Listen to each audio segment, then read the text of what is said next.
అసలు విజయ్ తలపతి గారి వైఫ్ డివోర్స్‌కి ఎందుకు అప్లై చేసింది? వీళ్ళిద్దరి మధ్యల ఉన్న ఎఫ్ఐఆర్ ఏంటిది?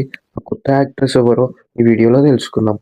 1996లో లవ్ చేసుకొని 1999లో మ్యారేజ్ చేసుకున్నారు. వీళ్ళకి ఇద్దరు చిల్డ్రన్స్ గూడా. అయితే సోషల్ మీడియాకి ఎంతో దూరంగా ఉంటున్న సంగీత గారు 2021లో ఒక యాక్ట్రెస్‌తోని ఎఫ్ఐఆర్ ఉన్నట్టు తెలిసింది. అయితే అప్పుడు తలపతి గారు చెప్పారు, "నేను ప్రామిస్ చేస్తున్నాను. మళ్ళీ ఆ యాక్ట్రెస్‌తోని ఉండను" అని చెప్పాడు. అయితే రీసెంట్‌గా యాక్ట్రెస్‌తోని ఫోటో పిక్స్ అన్నీ బయటపెట్టింది. 2026లో కోర్ట్‌లో పిటిషన్ వేసి ఐ వాంట్ డివోర్స్ అని అందులో రాసి ఉంది. యాక్ట్రెస్ 'త్రిష' అని తెలిసింది. అప్పటి నుంచి అనుమానం స్టార్ట్ అయిపోయింది.